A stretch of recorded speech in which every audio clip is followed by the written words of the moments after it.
This is an experiment. What do billionaires, cultural icons, and world class athletes have in common? I'm about to find out. I'm John Aguilar, serial entrepreneur, former decathlete, and creator and host of the CNN Philippines business reality show The Final Pitch. Each week, I try to unlock the secrets of Asia's world class performers to come up with hacks that I can apply in my own life. My goal is to have you apply them in yours. This is the podcast designed to change your life. This is Methods to Greatness. Methods to Greatness is powered by Perfect Health Philippines, a leading provider of innovative and premium massage and healthcare products to customers across Southeast Asia. This partnership is all about improving people's lives, health, and well-being. Visit perfecthealthph.com to know more. Our guest, Minh Bui, is a serial entrepreneur from Vietnam with a passion for social impact and creativity. Bui Quang Minh graduated from Sydney University in 2006 under the AusAid Scholarship Program. He later earned a Fulbright Scholarship and his MBA degree from Harvard Business School in 2014. Minh started his first business, a chain of donut stores, when he was 25, selling it in 2012 before leaving Vietnam to attend Harvard. Returning to Vietnam in 2014, he founded Beta Cinemas, a chain of affordable cinemas. His company has since evolved into the Beta Group, of which he is president. Minh Bui, aka Minh Beta, has businesses that include a startup called A Plus Home, a network of affordable serviced apartments for the youth, and Crimson Business Institute, offering Harvard licensed courses in business education for Vietnamese learners. Active in music and the entertainment industry, he has also engaged in various film and art projects. Please enjoy my interview with a dynamic serial entrepreneur, Minh Bui. Hello, Minh. Welcome to Methods to Greatness. Hello, it's my pleasure to be here. Thanks for having me. Minh, it is great to have you here. I must admit, I've only been to Vietnam once. I was able to go to Hanoi almost 3 years ago. I'd like to find out from you first before we get into questions regarding your success now as a serial entrepreneur.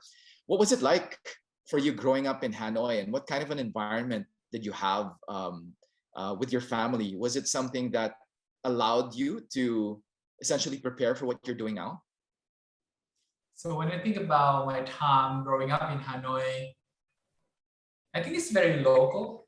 Like Hanoi is the capital of Vietnam, and as any big cities, you have a lot of visitors and tourists. But because I live in the more like the outskirts of the city, so I didn't really meet a lot of foreigners, and my everyday life is just very, very routine. It was very quiet and peaceful. But at the same time, I observe how my parents are always trying to make something more for their lives. They always try to, work on a business venture, trying to, train some staff to be better employees, thinking about a new product to launch to the market. They were small business owners, but they are always hustling. And so I think I got a lot of that work ethic from them, and also the inspiration that I pick up from observing the way that they create a life that they want us to have, their children to have. So, Minh, your parents were entrepreneurs. What were they into? What were their businesses?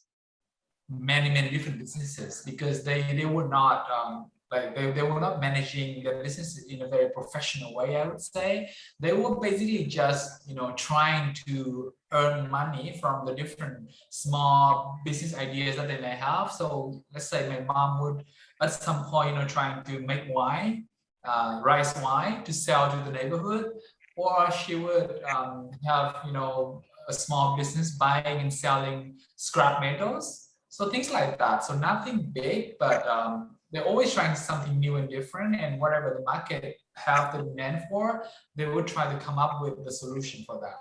So I think the solution-oriented mindset is something that I inherit from my parents. So, Minh, I'm curious to find out, when you were younger, you said that I guess your exposure was a bit limited, I guess, in the in the outskirts of the city where you said you grew up. I guess your exposure to, I guess, the Western world was not so much, but it eventually prompted you to seek education abroad. So I'd like to find out, Min, what was the reason for you going abroad and going to Sydney in particular for further studies? What was the impetus behind that? So you are exactly right. I was not getting a lot of exposure growing up. And that's the reason why I focus so much of my time and effort into studying. So I was, always studying and trying to be a good student because I see how hard my parents work. So I also, sort of pick up that and I try to work hard as well. But, my work was studying. So I studied very, very hard and I got into the best schools in Hanoi for my secondary school. And then Hanoi, Amsterdam, which is like the best, I think, personally, I think is the best high school in Hanoi. And so, like I got into this new environment where a lot of smart, enthusiastic and very dedicated students are my friends. And they are always talking about some things like, moving to America or the UK to study. And so that sort of sparks in me this curiosity about the outside world a lot more when I got into high school. And so, I started to look into different options and I wanted to go to America for my bachelor degree, but my parents really couldn't afford it at that time. So I was looking at different sort of scholarship programs. And this amazing scholarship program came to my attention from Australian government. It's called OZE. So they basically would sponsor me to go to universities in Australia for free. And I also got a stipend every month to cover my living expenses. So it was a dream come true. And I tried to apply for it and I got in. So, I think I didn't really debate much about it because that was such a good opportunity for someone like me at that time.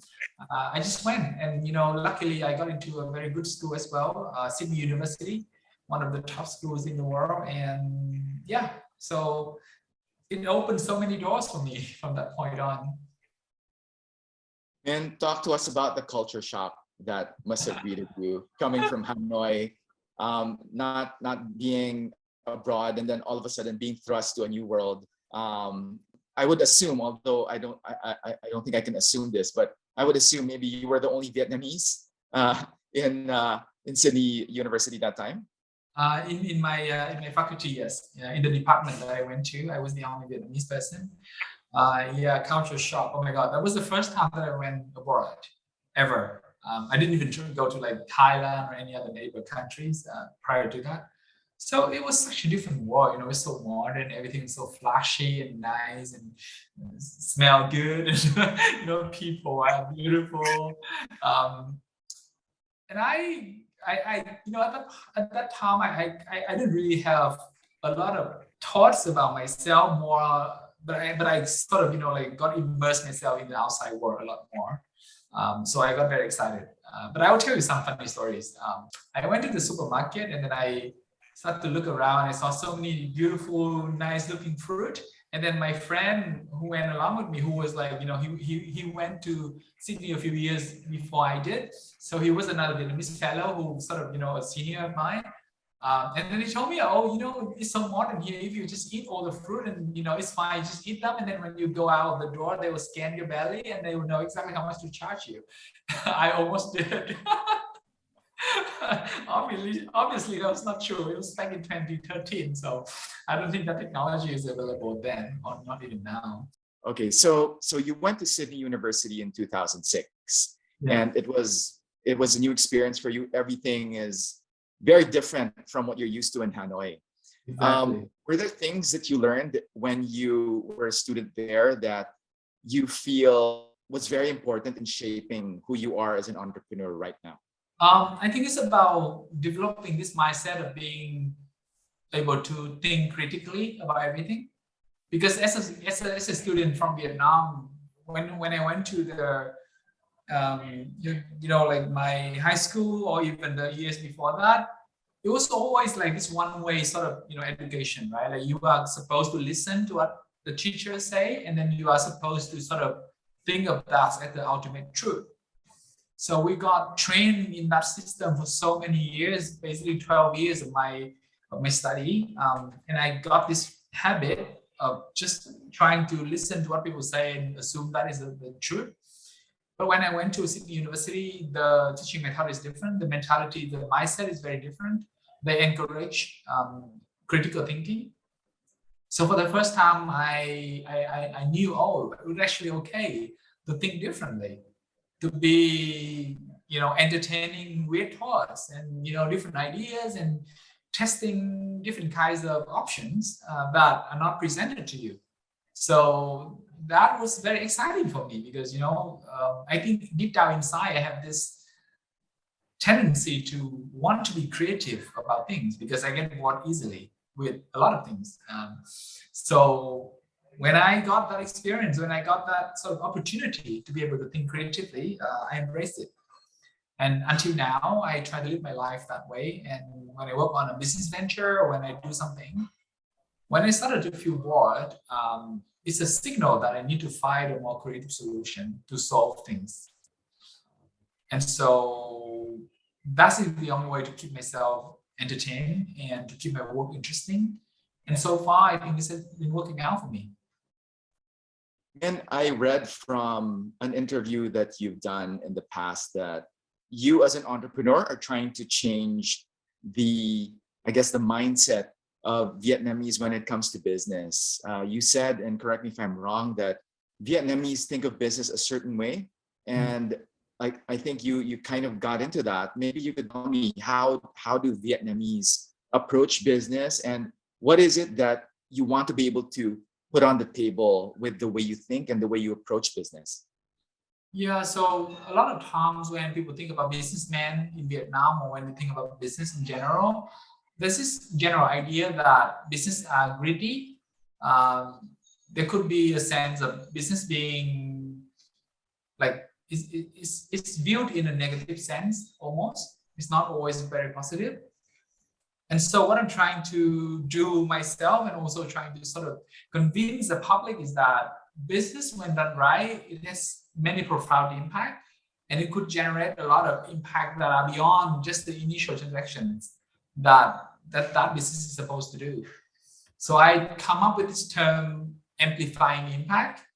Basically, whatever we do, we try to provide customers with product and service that are satisfying, but also would change them in a way that would allow them to go on to be different people and continue to generate that positive impact in whatever they do.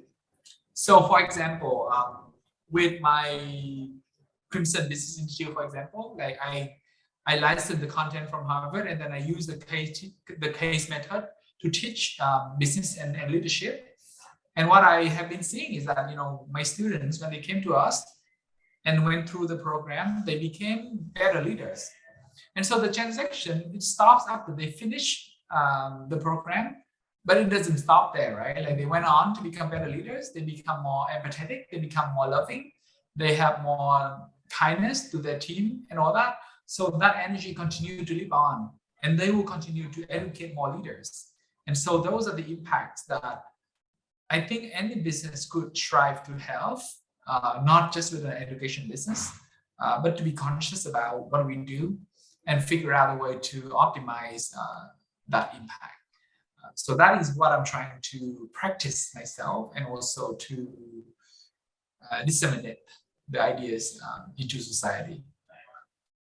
I'm sure, Nguyen, that your education business benefited a lot from the insight that you yourself had as an entrepreneur. So I'd like to now get into your first foray into business, having come back from Sydney University. Yeah. Yeah. What was it like putting up your first, startup business with a donut company? What was that like for you? So before that, I actually spent 2 years working in Singapore as a commodity trader. So like I told you, I'm a very creative person and I like to solve problems constantly. So after 2 years working in Singapore, I started to feel very, very tired every day when I go to work, because I don't have that opportunity to solve problems creatively as much as I would want to have. So that's why I decided to quit the job immediately, even before I knew exactly what to do. So I just decided to quit because I felt like, life is too short to be dragging myself into something that I'm not super interested in. And then I was walking around the shopping malls in Singapore, and then I saw, Jayco Donuts.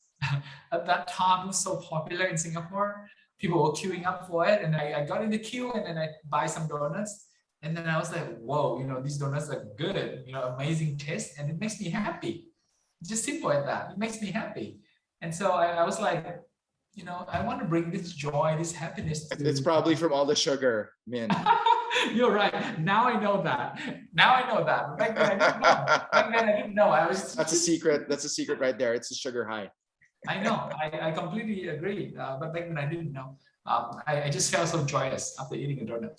So I wanted to bring that to Vietnam. And I think I saw that as an opportunity to foray into business, something simple enough, something that I can wrap my mind around, because I haven't ever started anything before. So as you can imagine, it was quite scary. So to be able to sort of cling on to something that I understand, that I can wrap my hands around, and I can try to be better and better at, it was a perfect start for me.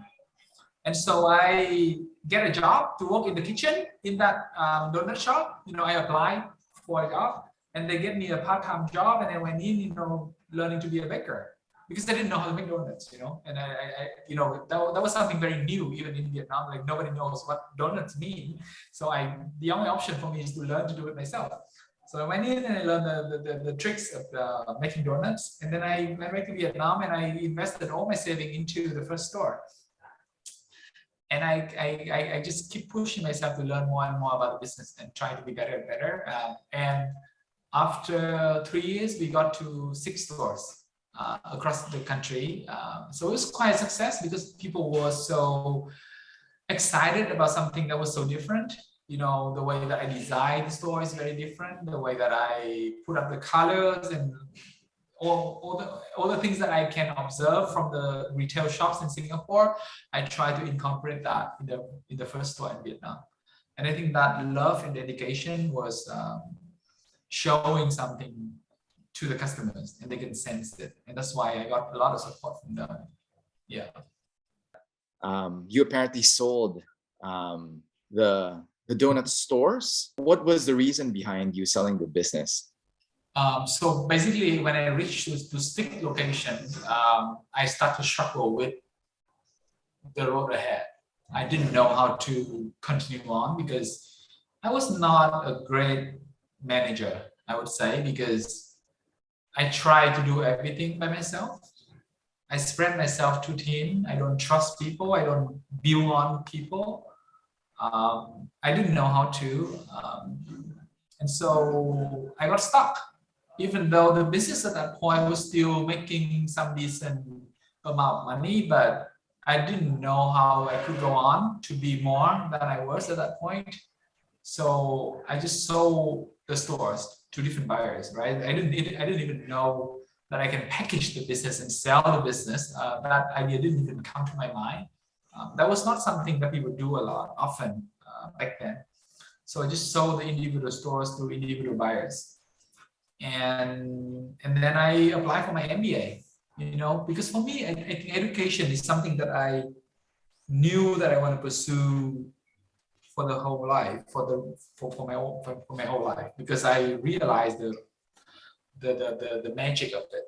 I realized the impact, the profound impact that education could have on me as a person. So I knew that I want to continue on to educate myself with something that can expand my horizons and to allow me to be more than I am. I also wanted to get into your regret that you were able to sell your business, but really sell it piecemeal, right? You were able to sell individual stores, but not the brand. Let's talk about that, Min, because any good marketer or business person would try to get, I guess, the most out of an exit, right? In your case, you were not able to realize this. What was the biggest regret for you, not being able to maybe sell the Right. brand as a brand, Yeah, as yeah, an amalgamation of, I guess, all of the stores and just yeah. selling it piece by piece. What was the biggest regret for you? I don't think that I regret a lot about that choice because I didn't really, well, I mean, at that time, I didn't know that I could do that. And also, I don't know if it's very possible as well because it was not the norm for the market to do so. So I didn't even try to do that, right? So how could I know that it would work? What if I package it and then I couldn't really sell? It's just I'm gonna waste my time.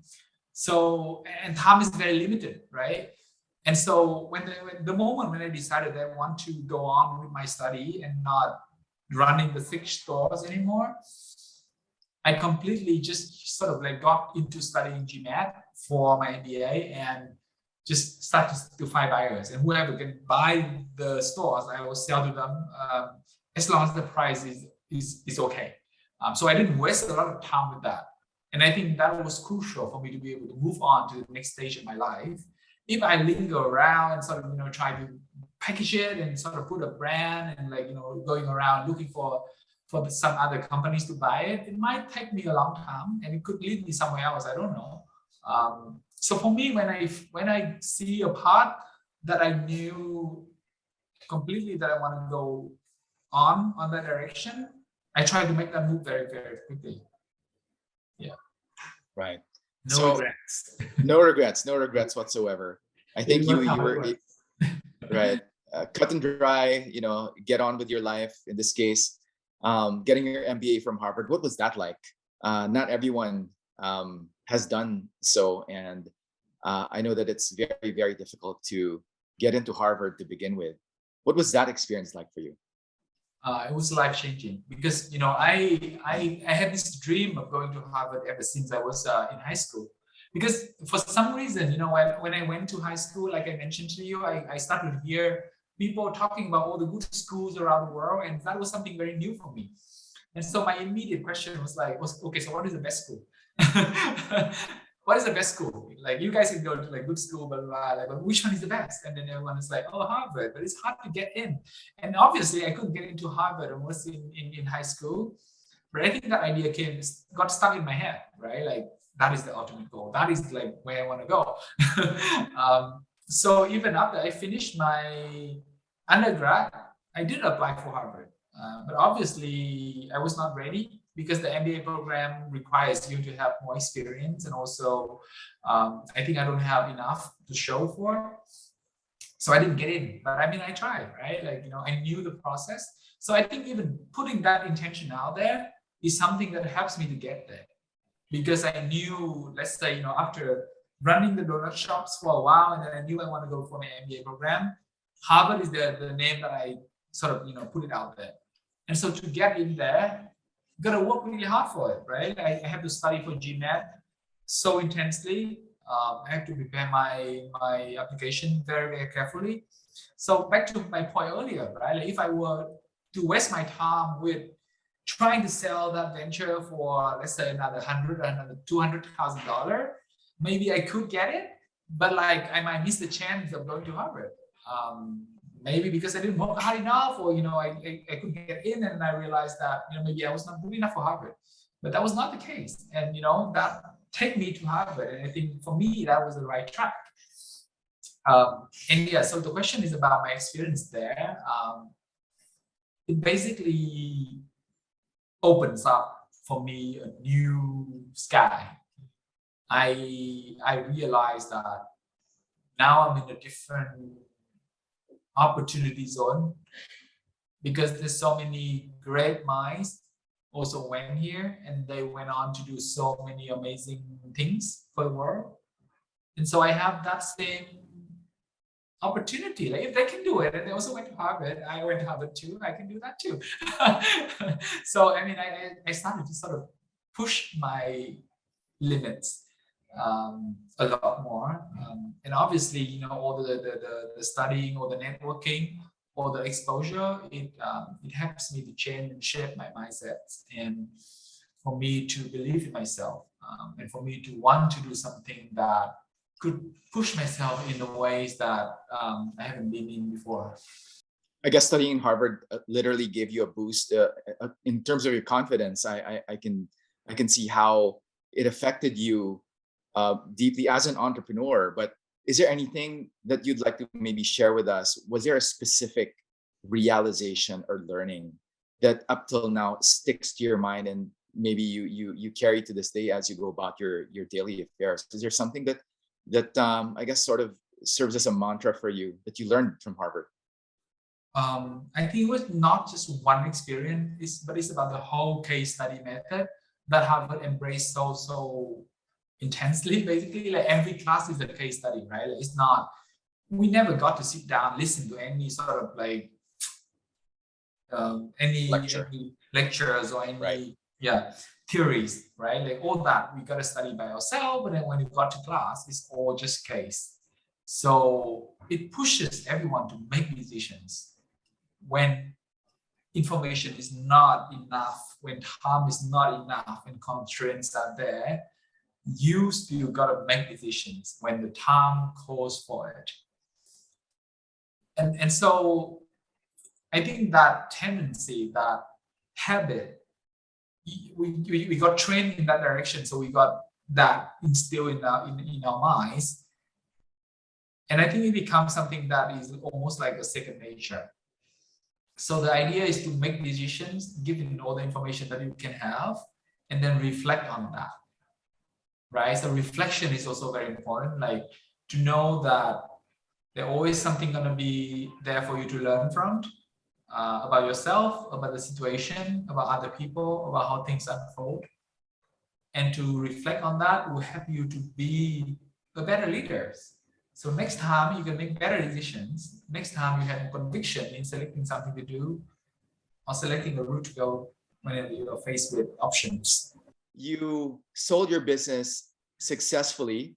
You exited that business, used the funds to be able to now set yourself up for the next phase of your entrepreneurial journey. So talk us through what happened when you came back to Vietnam, now armed with this newfound confidence and all the learnings that you got from Harvard. So I sold my donuts business and have some money still after finishing my MBA. So I used that fund to start the next venture, which is a cinema chain. It was not a lot. I mean, all I got was about $250,000 from the first venture that I sold, and after spending a little bit at Harvard. And so I was trying to figure out, okay, so now I know that I can be a lifelong learner of management, and I can continue to push myself to be a better and better manager. But I also need to figure out something that I want to do sort of like for the long term, right? So the donuts idea was great, and that was like fun and interesting for a while. But to be honest, like after 3 years, it was a trendy product, and it's not gonna last for the long this time, right? Like it's gonna come and go. So I was trying to figure out, okay, which one would be something that I can spend at least 5-10 years of my life in and would benefit me to go on as a leader in the long-term journey. What is something that I'm super excited about that allow me to be creative, but also has to be profitable, or at least like a good business to go in. I did debate whether I should go into like a tech startup right away after Harvard, but after thinking and careful consideration, I didn't go in that direction because I didn't see like my advantage coming into that right away, right? So that's why I look at different options, and accidentally the news about CJ buying out Megastar came to my attention. So Megastar at that point in Vietnam, they had 7 locations, and Megastar sold themselves to CJ, which is a Korean group, and they bought out the business for the valuation of almost $100 million for only 7 locations. That would cost about like maybe $10 million max to set up. So for me, that was like, whoa, why would they pay so much for it? So I went deeper into it and I did my research, and I was like, okay, the cinema market in Vietnam is very, very nascent, very early. And it's a good business, good margins. And the execution is not that different from the way that I did my donut store, right? It's just a little bit bigger and a bit more complex, but I can understand the process. I know how to get from 0 to 1 to be able to set up something like that. So, and I was also very passionate about the media industry, right? Like, I'm a creative person. I write songs. I like music. I sing. I also did some acting as well. So, I mean, it was a perfect opportunity for me to do. And so I went ahead with that. This episode is brought to you by Perfect Health Philippines. Did you know that massages are considered one of the best ways to recover from exercise and is considered an indispensable part of any fitness training and recovery regimen? Getting a regular massage not only detoxifies your muscles from lactic acid buildup, but also increases muscle performance, blood flow, reduces pain, and induces better sleep. If you don't have access to a masseuse, the next best thing is a massage chair or a massage gun. Perfect Health has a complete lineup of massage chairs with a whole range of features and price points. Their top-of-the-line model, Perfection 2, has all the bells and whistles, from 3D full body and foot massage functions, voice command, Bluetooth, and zero gravity. Their Perfect Relaxer massage gun is a personal favorite of mine, which I use on my quads every time I come from a long bike ride. Methods to Greatness, in partnership with Perfect Health Philippines, has come up with a special discount promo that is exclusive to our followers and subscribers. To avail of the special promo discount, get in touch with Perfect Health's professional healthcare consultants at perfecthealthphcustomerservice@gmail.com or via hotline 02-8831-6944 and give the promo code MTG. That's the Methods to Greatness promo code MTG, and the healthcare consultants will hook you up with the best premium massage chairs, massage guns, and other healthcare products, all with a special discount. So what was that like this time, having a business that plays up to your passions as an artist? It was a lot more fun, to be honest, right? Like, but when I started the donut stores, I had a lot of fun as well. You know, I tried to have as much fun as I could with that. Even like naming the donuts the way that I like, and designing the donuts, that was the most fun part for me. And then I went to set up this cinema chain, and I get to do that again, right? Like designing the logo, designing the look and feel, the experience of people. And for me, I think now I realize, actually creating a business is actually design work, right? Like, it's not about just designing the physical elements, but also designing the team, like what kind of people you want in the team, how they're going to mix together, how they're going to grow in the future. So for me, now I think about business, especially the first, the beginning phase is designing. Anyway, back to the point, how much fun I had with my cinema business. It was fun, but it was also very tough, right? Because we had to compete with a lot of the big players in the market. We were very small. We don't have a lot of money. I only have like $250,000, and it takes at least, usually it takes about $1 million to set up a cinema. So we had to go to like a smaller province. And also I had to select, not that I had to select an affordable strategy, but because that strategy makes sense and it fits perfectly with my budget. Because, Right. if I had more money, maybe I didn't even think about that. But because I don't have a lot of money, the strategy makes sense. And also because I understand how the income of Vietnamese people are not super high. Like, not everyone can afford a very expensive movie ticket. And I think that is thanks to me growing up in the outskirts of Hanoi.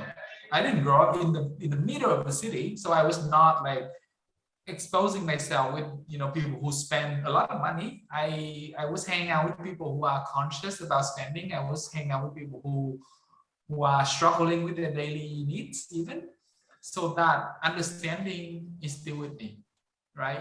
Even though I move on in life and I can afford more, but I understand the struggles, how it is so difficult to even think about going out for one night and having to sort of think about the consequence that it could have on your spending the days after. So all that combined, Sorry, I ramble a little bit, but basically, it was difficult, but a lot of fun. Right. So this was called Beta Cinema, correct? Yes, yes.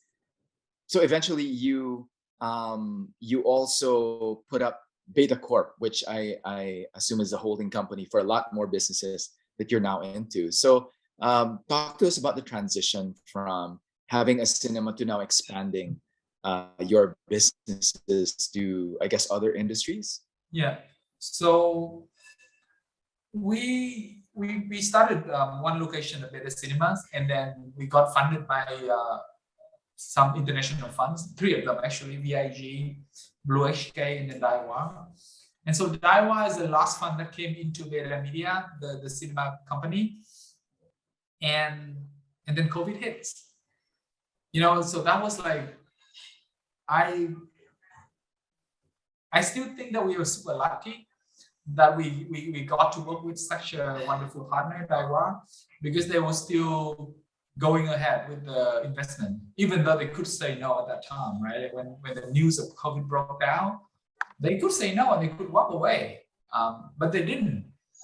And they went ahead and they invested in the business. And I think that helps us to be able to sustain our venture until now.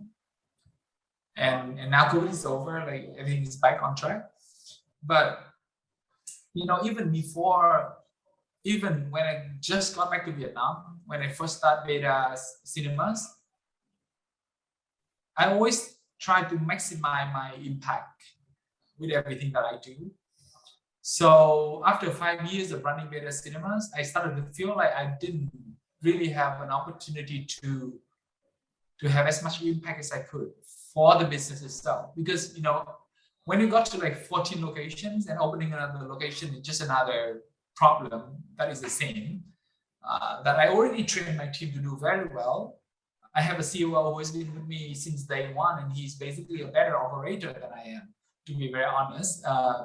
He's very dedicated with the venture. He loves the cinema business, and he's detail oriented. I think for me, I add a lot more value when creativity is needed, when very complex problems are at hand, and we need to find solutions that are not presented yet. That is when I shine the most. And so that's why I have been looking for other opportunities to do so. And technology is something that I have always been thinking that I need to embrace, because that will allow me to optimize my impact. And during my time at Beta Cinemas, I also get to understand my core customer segment very well. Those are young people who are mostly migrants from smaller provinces to big cities. And a lot of them struggle with the living conditions because they are all renting.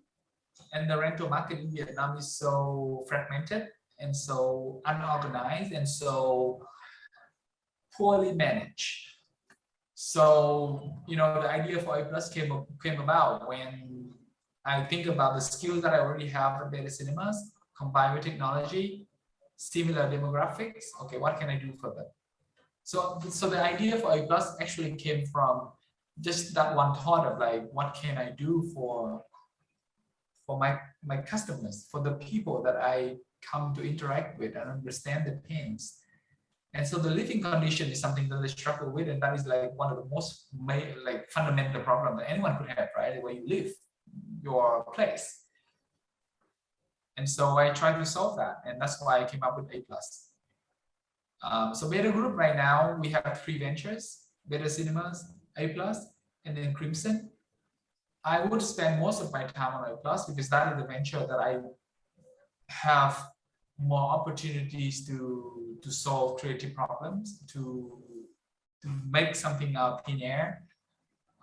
The other ventures, Beta Cinema, I am sort of building up my COO to take over the position to manage the day-to-day business. And then for the business institute, I also build a team who could run by themselves, so I don't have to manage day-to-day.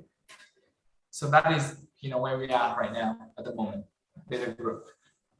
So it's interesting how the group itself is sort of like a hybrid between like a corporate structure and like a venture arm, I guess, that if that's an accurate description of what you're doing. It's like, with you saying that you're trying to build up your COO, it's like, you're replicating yourself. You started first with a creative, I guess, idea, and you pretty much have someone else take over and take control. What is the, I guess, the main decision making process by which you choose what particular industry to get into, now that you've pretty much, I can see the variety, and really, if you come to look at it, from donuts to cinemas, and now you're in service departments, and you're in education as well.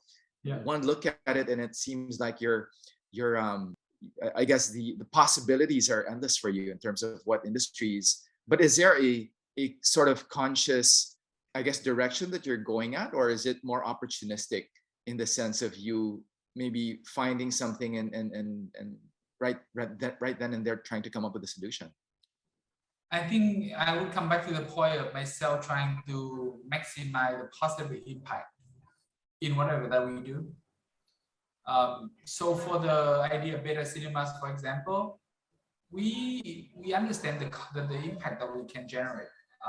It's not just about providing movie experience to people who didn't have access to it before.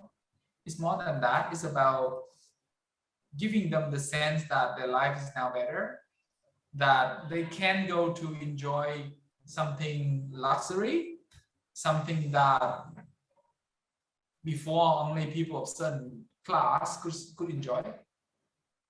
So we sense that impact, and I want to replicate that feeling of being able to do something with amplified impact for other people. So like I mentioned to you, A+, we understand how, like, if a person feel good about themselves, if a person feel good about the place that they live, they would go on to be confident and be able to be a confident member of society, and be able to expand, to grow into their full potential. So in our location of A+, for example, even though the price is very affordable, we make sure that they have clean water. We make sure that the environment is clean and nice. We make sure that their neighbors are safe and decent people. And we also want to provide them with educational services. So I would say in selecting businesses, it's not so much about us trying to figure out which opportunities are there, but it's more about within my horizon, within what I can see and what I can do, which one is the most profound impact that I can generate for those people. So it comes from a place of care. It comes from a place of love.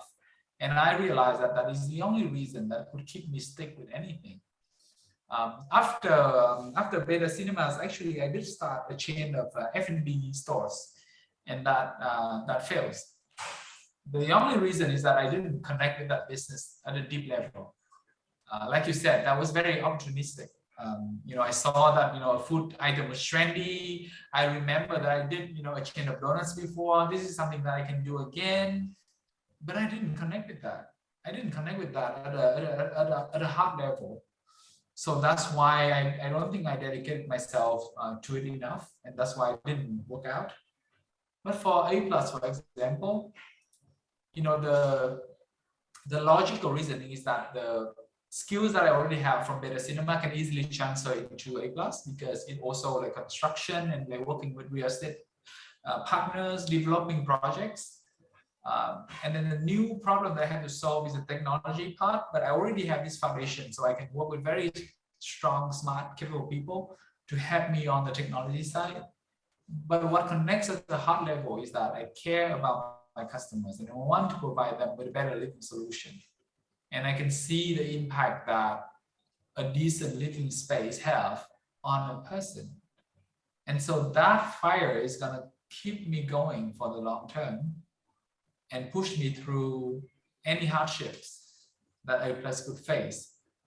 Man, I would like to find out if there is a particular process that you undergo in terms of deciding whether or not to enter a particular space. With the ventures that you've launched in the past.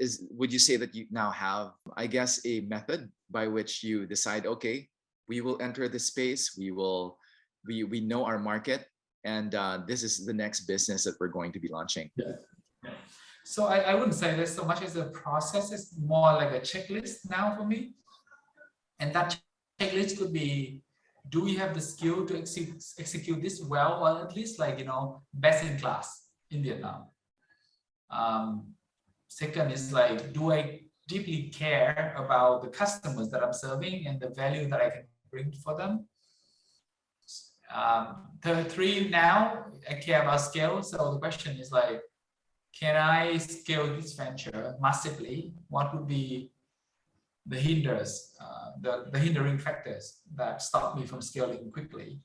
So as long as I can have those three, then I would go in, and that is the case for A+. But I think it's also very important to focus, right? I don't think I would add on like any other big ventures right now, because I want to focus my time on A+. Better Cinemas already have someone that I trust and work with for so many years to take over. Crimson is like, for me, Crimson is like this mini baby that I want to sort of make sure that I do very well and have the team to manage it by themselves. But it's not going to be something that I try to scale too massively too fast, because for education, quality is very important, and I want to make sure that whatever we teach is good. So you can think of Crimson almost like an education arm where we keep educating even ourselves to be better leaders. I used Crimson in the methodology and the learning and the materials and the knowledge to even train myself again, to make sure that I'm not forgetting things, to make sure that I'm still approaching the most modern thinking. And then I do that for my team. So you can see like Crimson is not like a venture that I set aside alongside A+ to have like two horses running at the same time. It's not the case. It's something that could benefit the whole ecosystem. It benefit the branding, but my focus is going to be with A+, because for me, A+ could be something massive. And the important focus is important. I don't want to set up a group as something as like to having too many companies and then I cannot get my hands touching all the elements of the business. I'm not at that point yet. Maybe in 10 years, I could think about that structure. But right now, I still very much like to work on my babies. and these babies definitely are doing quite well. I know that especially at the beginning, these babies tend to want attention constantly, and looks like you've cracked the code of now having someone to reliably run these respective areas that you find yourself very interested in as I guess a source of creative output for you. I think it's something that really stems from your interests and also your deep desire to serve. So, Min, is there anything that you would like to, I guess, for young entrepreneurs out there who are looking to start a business, is there anything that you feel through the various ventures that you put up, you can confidently say you should think about first before you put up your own business? Is there anything that you would like to, I guess, share with us?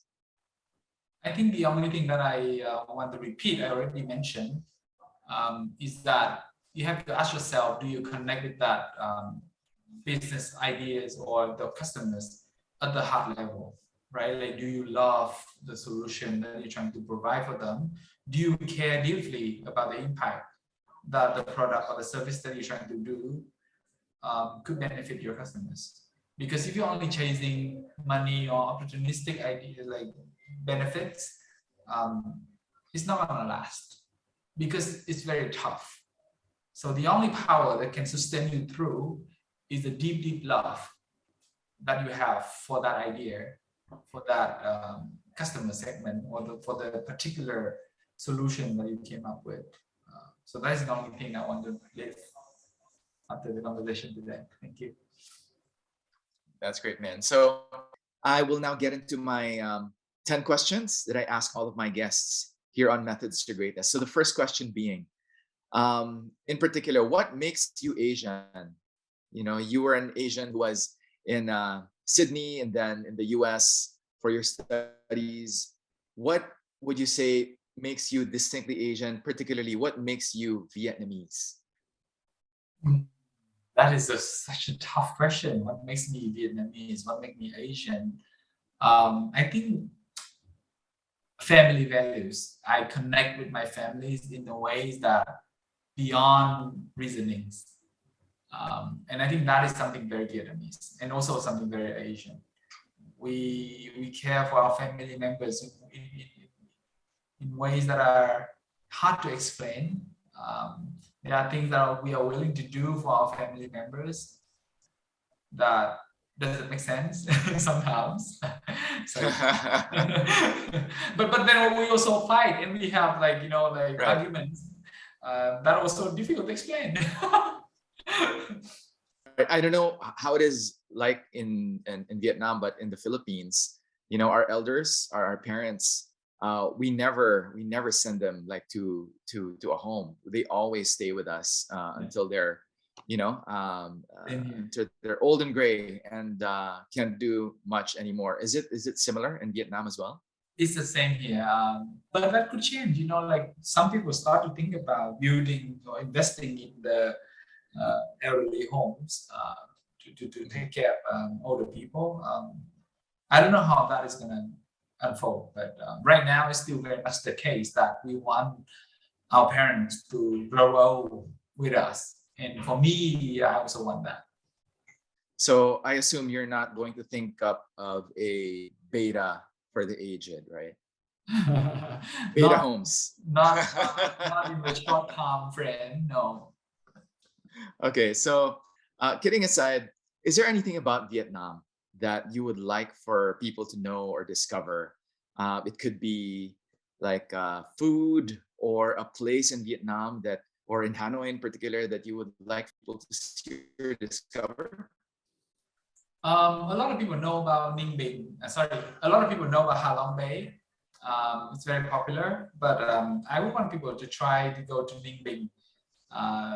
Similar scenery, but a bit different and more secluded. I think that's very beautiful. So Ninh Bình is a area in the north of Vietnam. That is something that I want to introduce to people. And maybe you could describe to us what we'll find in Minh Binh. It's hard to explain. This particular landscape complex, very scenery, like very scenic. And then you can go on the boat, and then they will take you out, and then you can go on like a cave, and then you get out of the cave, and then you see wonderful sky and green lake. It's beautiful. Yeah. So just for the benefit of our audience, how do you spell Minh Binh again? Oh yes, the name is Tràng An Ninh Bình. So Trang space AN, and the province is Ninh Bình, NINB. So thank you. We'll put that in the show notes. Methods to Greatness, in partnership with Perfect Health Philippines, will be giving away premium healthcare products to our loyal listeners and subscribers. There will be weekly winners of Perfect Relaxer massage guns worth 9,900 pesos. And at the end of 12 weeks, we will give one lucky subscriber a chance to take home a fully loaded Perfect Health Trinity massage chair worth 200,000 pesos. All you have to do is subscribe to the Methods to Greatness podcast and follow us on our social media accounts on Facebook and LinkedIn, and share the post linked in the show notes of this episode on your feed. And if you know someone who you feel would benefit from our conversations and content on the show, tag them for more chances to win our prizes. We always want you, our listeners, to aspire to improve yourselves in every aspect of your lives so you can be the best you can possibly be. Check out the Methods to Greatness social media channels for more details. So my next question is, who to you is a modern day superhero? Do you have any that you look up to right now? And if you have a modern day hero or superhero, what special power does this hero possess? So my superhero is my mom, actually. because she's the most positive person that I ever come across, and she can always see the good in people, and she always see the good in any situations. So that is something for me is very powerful, because with that I think life is just gonna be better. The most positive mindset, given any situations. I think that is super powerful. That's great.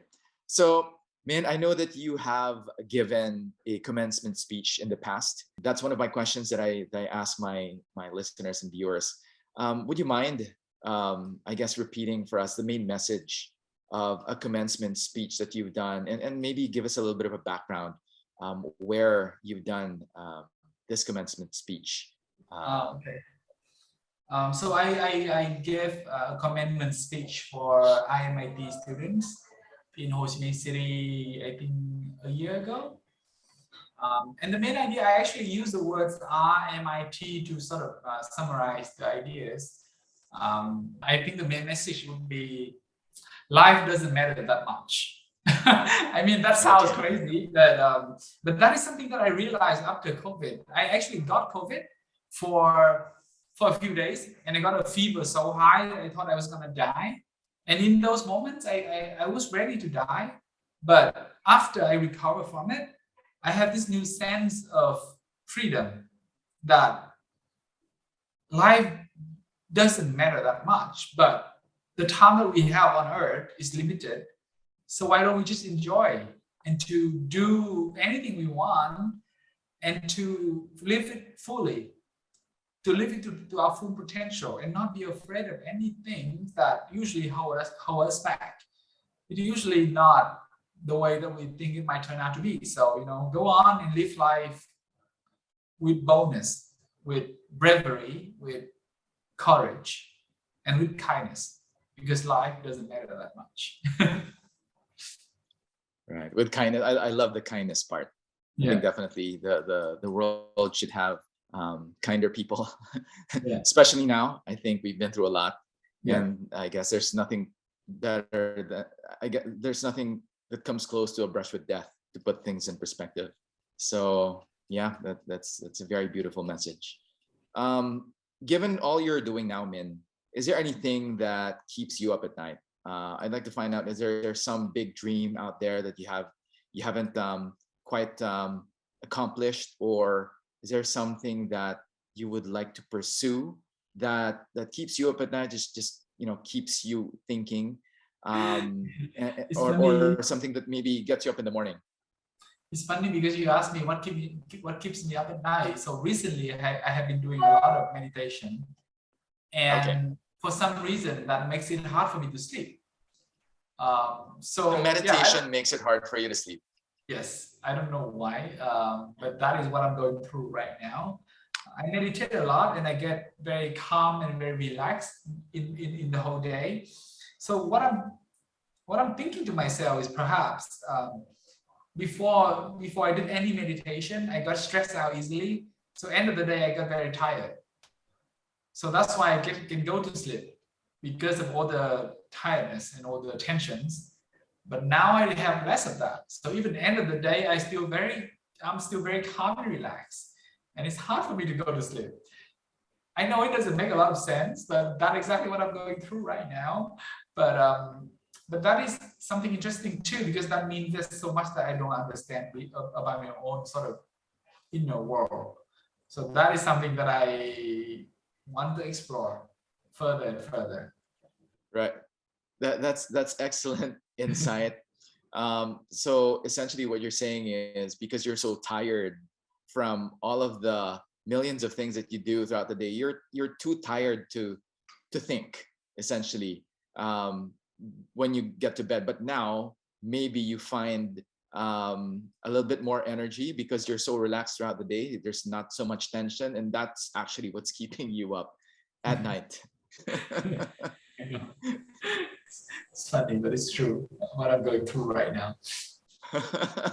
Well, we go through our own respective bouts of, I myself have found lately that I pretty much have an easy time falling asleep, it's waking up at ungodly hours that is what's killing me right now. It's I could easily fall asleep, but once I wake up at maybe 3, 4 in the morning, that's it.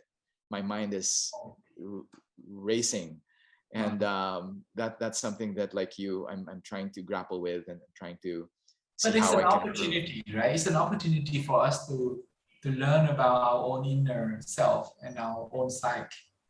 True, agree.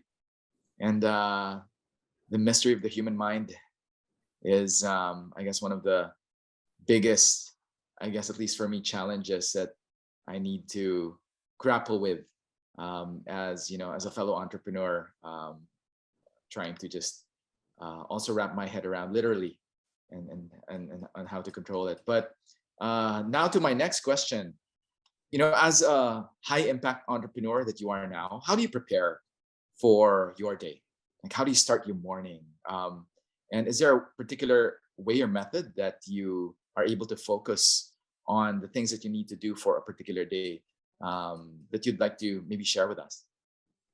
So the thing that I find the most helpful now is actually starting my day with some meditation, because I found that as I do that, I can set up my mind to be at the most calm and positive start for the day.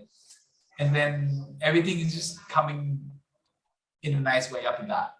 But if I start the day and I become angry or mad, usually the day would unfold in that direction as well.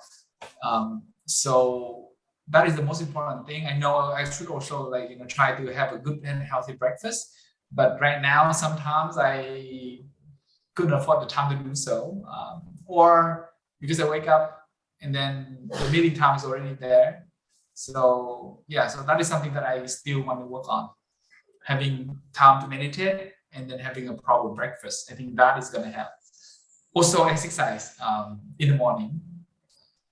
I slot my exercise time at the end of the day, and I find it hard to keep it up. So I'm trying to move that in the morning. I think once I can do that, exercise, meditate, good breakfast, that's the perfect routine. And sets you up for the rest of the day. Exactly. And man, is there anything that, or rather, what is the one thing you wish you could have known or learned sooner? That I can learn about the external world, but also can learn about my inner world at the same time. I only start to realize that like a few years recently. It's not too late, but it's something that if I knew earlier, I don't know, I would want to know that earlier. Okay, so man, I would like to know, you're very young. You're a young, successful millennial serial entrepreneur, but eventually we will all grow old and gray, and we will pass from this world. I'd like to find out, at this age or at this stage in your life, if you were to pass, what would your epitaph say? Is there anything that you feel right now, I guess, speaks to how you've lived your life and how you'd like to leave it when this life ends for you? I want to be known as the man who impacts would live on, right? So that is something that I in writing. Yeah, because I feel like we came into this life and we didn't have a lot, right? We came into this life with this physical mass that we are, and then from that point on, everything generates from that, and that is impact. And so whatever I do right now is about maximizing the impact, and I hope that when I pass, that impact will live on. Yeah. Okay, Min, for my final question, and this is a question that I ask all my guests, and something that I hope I'm able to do as well.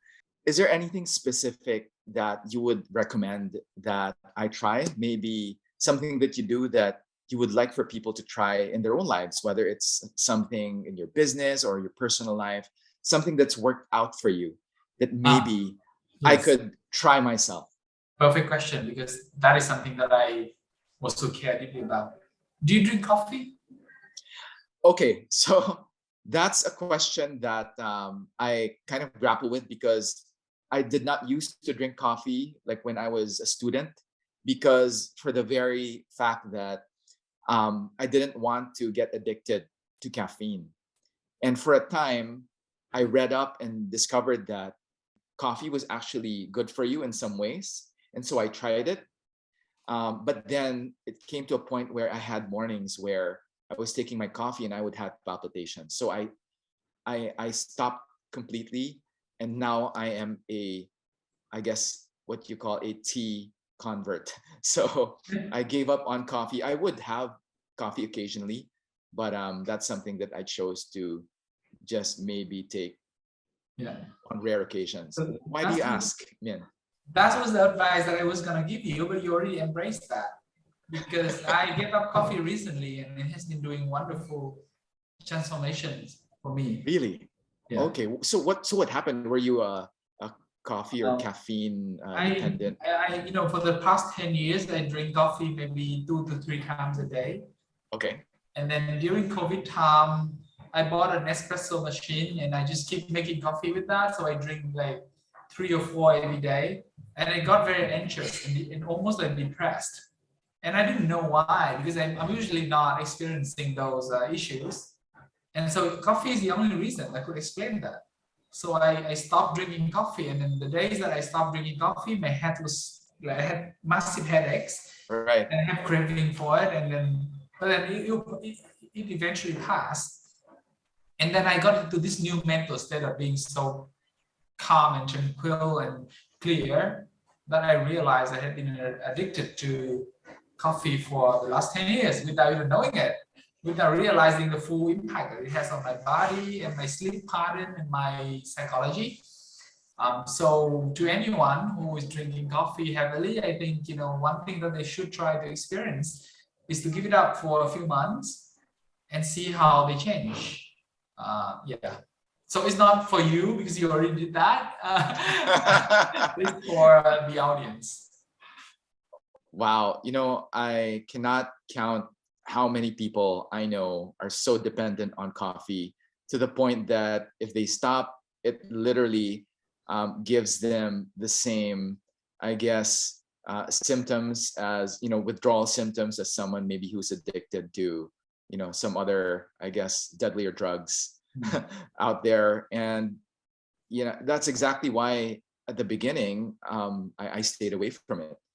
And it was really only until recently when I came upon research saying that it's good for you. It's actually good for you. It helps you metabolize your food, and has a lot of benefits with all of the antioxidants that the beans have. And I just thought to just give it another shot, but really my body I guess reacted violently at a certain point, because really I was not used to so much caffeine on a daily basis. And I'm just talking about having coffee once in the morning, right? It's not even like 2 or 3 cups a day.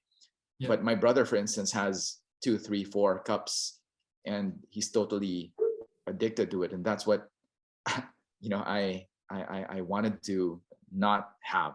So yeah, I fully support your move, and I think your advice is something that a lot more people should take seriously, because you look at you look at coffee and you say it's not harmful for you. It's actually the world's most consumed drug.